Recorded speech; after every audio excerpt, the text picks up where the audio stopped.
नमस्कार, मैं कमलेश कबीर आपका एक बार फिर स्वागत करता हूं इस नए एपिसोड में। आज के इस एपिसोड में हम बात करेंगे सोनम वांगचुक को अनशन तोड़ने की घटना को लेकर,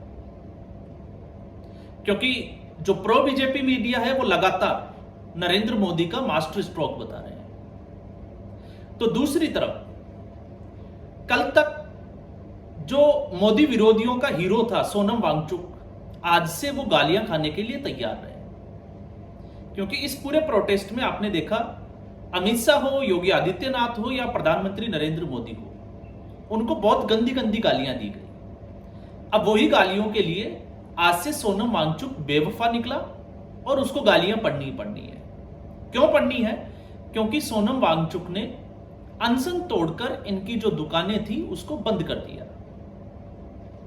और ये सच्चाई थी। समय के साथ जो है वो बहुत सारे खुलासे होने बाकी है, लेकिन अब आगे डेवलपमेंट जो है वो ये होगी कि अब जो प्रोटेस्ट चल रहा है उसी के लोग एक दूसरे के आमने सामने खड़े होकर पोल खोलते हुए दिखाई देंगे और पूरा देश जो है वो इसको देख रहा होगा।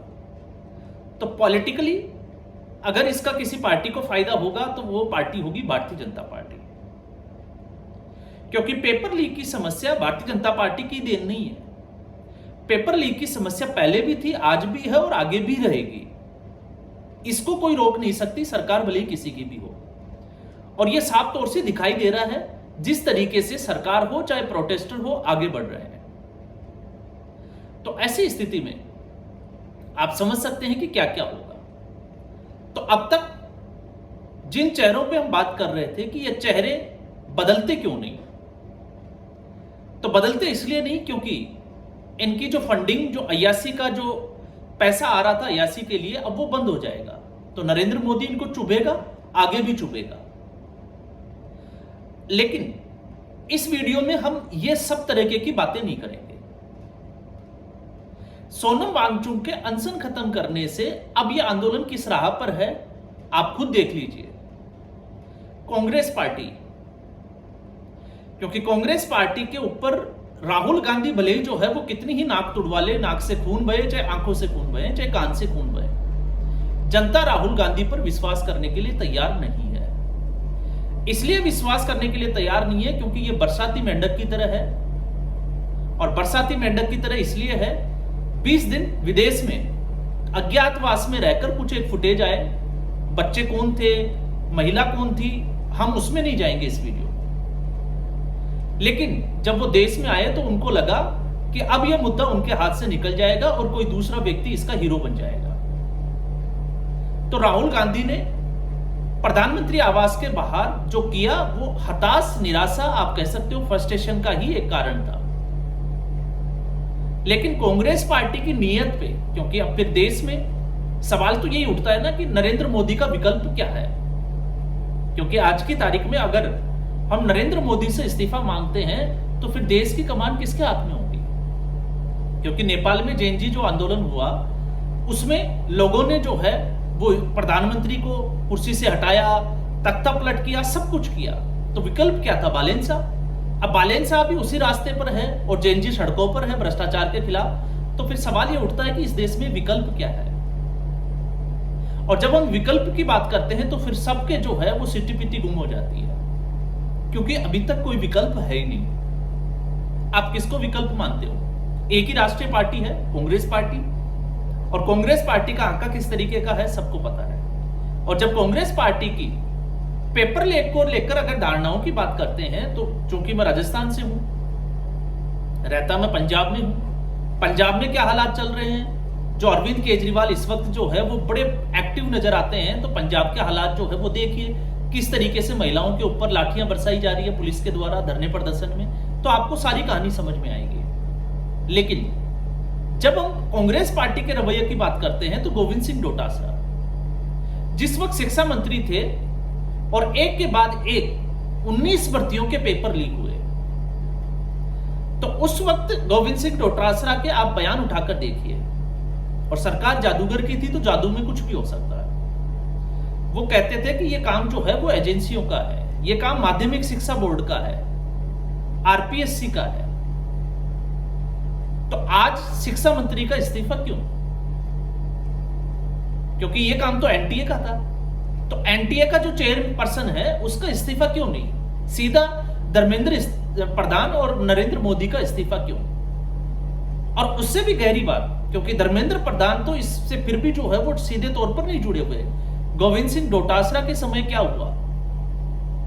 गोविंद सिंह डोटासरा, अब मैं ये इसलिए कह रहा हूं क्योंकि आरपीएससी हो या कोई भी इस तरीके का बोर्ड हो या फिर कोई किसी यूनिवर्सिटी का जो है वो डीन हो, उसकी नियुक्ति कौन करता है? उसकी नियुक्ति सरकार करती है। तो सरकार करती है तो इसके सीधे तार जो है वो सरकार से ही जुड़ते हैं। अब गोविंद सिंह डोटासरा की जो बहू है उसके भाई और बहन, जो किस्सा जो है वो गौरव और प्रतिभा, किस तरीके से उनके रिटर्न में जो है वो 40% के आसपास अंक थे और उनको इंटरव्यू में 80% अंक दिए गए, और जिन लोगों के 80% अंक थे रिटर्न में, उनको 25 मार्क्स दिए गए इंटरव्यू में। इससे बड़ा घपला क्या हो सकता है? इससे बड़ी बेईमानी बच्चों के साथ क्या हो सकती है? आप खुद सोचकर देखिए। और जब हम बात करते हैं, क्योंकि सोनम वांगचुक ने रात को अनशन तोड़ा और उसके बाद में प्रधानमंत्री नरेंद्र मोदी का एक पूरा जो है वो वीडियो जारी हुआ, देश को संबोधित किया, और पहले दिन से हम इसकी चर्चा कर रहे थे कि आखिर इस समस्या का समाधान क्या है। क्या धर्मेंद्र प्रधान इसका इस्तीफा है? नहीं। तो इसका समाधान क्या है? इसका समाधान है, जिस व्यक्ति के एक शब्द की वजह से, एक टिप्पणी की वजह से इस देश को यह सब कुछ देखना पड़ा, वो है सीजेआई सूर्यकांत। और ये सीजेआई को ही सोचना पड़ेगा कि इसका अंत क्या है और बच्चों का भविष्य क्या है। और वो इसलिए क्योंकि न्यायपालिका, इसकी अगर आप सच्चाई देखोगे तो सच्चाई क्या है? सच्चाई यह है कि सरकार किसी की भी हो, सिस्टम हमारा होगा। तो पहला, जिस तरीके से इंदिरा गांधी ने अपने आप को बचाने के लिए जब कांग्रेस पार्टी को तोड़ा था, अपने आप को स्टेब्लिश करने के लिए लेफ्टिस्ट विचारधारा का साथ लिया, लेफ्ट को पनपने दिया गया, एजुकेशन सिस्टम को पूरे तरीके से उसके हवाले कर दिया, जेएनयू को पूरे तरीके से उसके हवाले कर दिया। तो जेएनयू से जो पौध निकली, उसकी सोच और उससे निकले हुए प्रोफेसर और जो जज वगैरह आज भी सुप्रीम कोर्ट में, चाहे वो वकील है या जज है, तो आप उसकी मानसिकता को कैसे बदल सकते हैं? तो 2014 के बाद से, क्योंकि इसको बदलने के लिए अगर कोई व्यक्ति इस विचारधारा से आता है, 30 से 35 साल का है, और अगर वो 60 साल के उसमें रिटायरमेंट होता है, तो अभी तो नरेंद्र मोदी को कितना समय हुआ है? 2014 से लेकर 2026, आप खुद देखिए। और ऐसी स्थिति में जब हम इसकी बात करते हैं तो अभी इस सिस्टम को टूटने में टाइम लगेगा, क्योंकि जब तक कि उनका रिटायरमेंट नहीं हो जाता और नए सोच के जजेस वगैरह जो है वो इसमें नहीं आ जाते। क्योंकि आपने देखा है, जब भी हिंदू धर्म से जुड़ा हुआ किसी मंदिर का मसला आता है तो ये लोग जो है वो टिप्पणी करते हैं, जबकि न्यायपालिका का काम टिप्पणी करना नहीं है। न्यायपालिका अपनी राय नहीं दे सकती। न्यायपालिका का काम होता है गवाहों को, फैक्ट्स को जो है वो ध्यान में रखते हुए फैसला सुनाना। गवाह क्या है, सबूत क्या है, फैक्ट्स क्या कहते हैं, ये नहीं कि आपकी राय क्या है। आपकी राय को जो है वो आपको अपने पास रखना चाहिए। जिस तरीके से सीजीआई बीआर गवई ने जो है वो मध्य प्रदेश के एक मंदिर में भगवान विष्णु की मूर्ति के बारे में कहा था। तो न्यायपालिका में क्या चल रहा है, आपको इसको देखना पड़ेगा, क्योंकि सरकार ने यह फैसला ले लिया कि अब वो फास्ट ट्रैक कोर्ट्स बनाएंगे। फास्ट ट्रैक कोर्ट से क्या होगा? आप खुद सोचकर देखिए, क्या फास्ट ट्रैक कोर्ट जो है वो सजा दे देगी? सजा देने के लिए तो फास्ट ट्रैक कोर्ट में जो बैठेगा वो न्यायाधीश होगा, और न्यायाधीश कैसा है?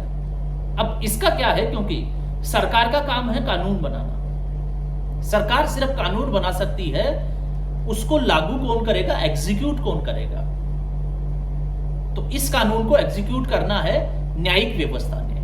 और न्यायिक व्यवस्था का क्या हाल है आप देख सकते हैं। जजेज के घरों पे जो है वो नोटों के बंडल मिल रहे हैं, और इसी आंदोलन से जुड़ा हुआ, अगर हम ज्यादा दूर नहीं जाए तो सबकी अभी यादों में है, ताजा है अरविंद केजरीवाल का मसला।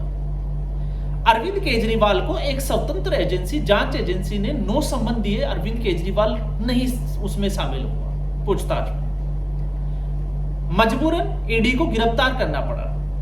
तो अरविंद केजरीवाल रेगुलर जमानत के लिए नहीं गए, वो जब इसलिए गए कि उनकी गिरफ्तारी जो है वो अवैध थी। इस मामले में सुनवाई हुई और दिल्ली हाई कोर्ट ने माना कि जो तथ्य, साक्ष्य और सबूत है उसके हिसाब से अरविंद केजरीवाल की गिरफ्तारी अवैध नहीं है।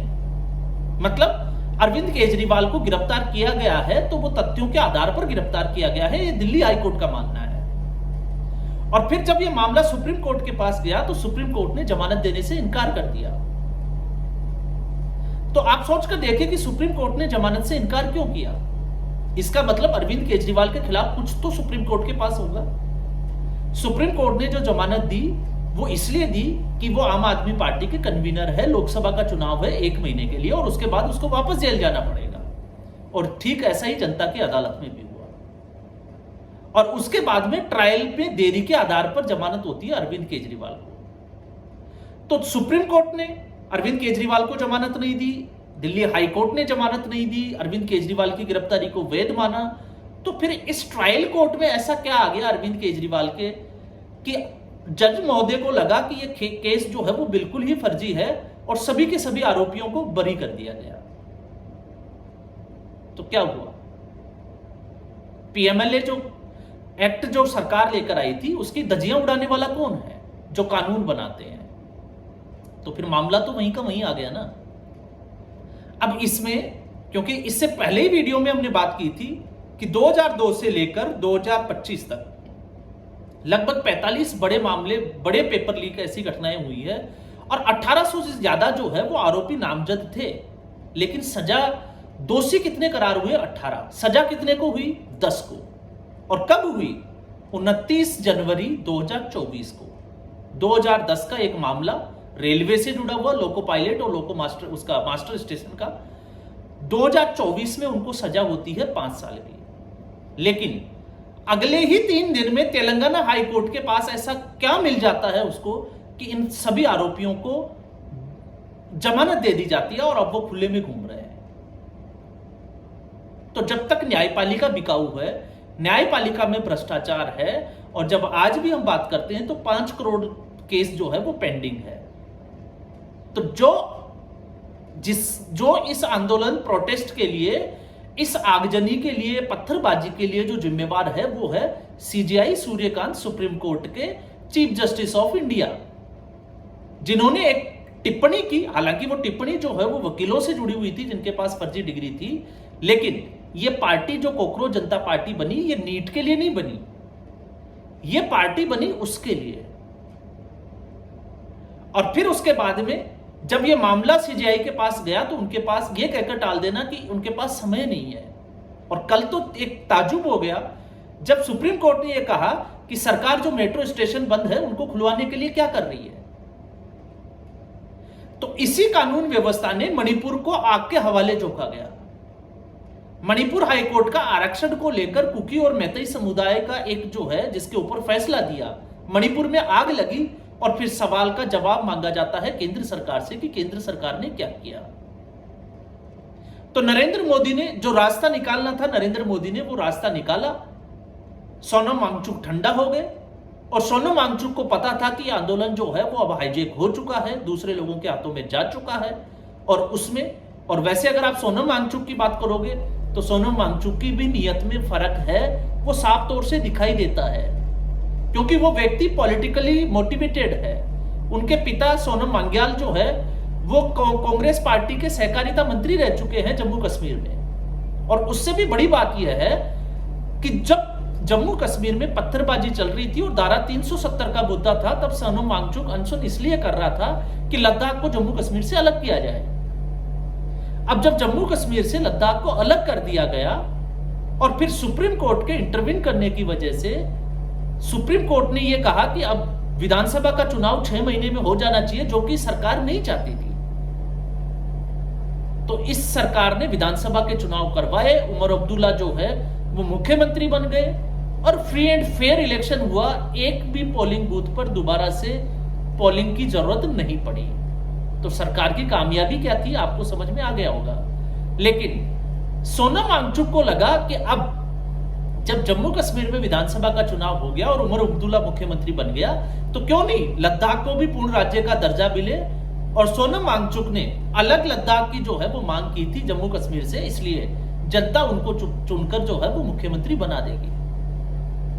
आपको इस कहानी को भी समझना पड़ेगा।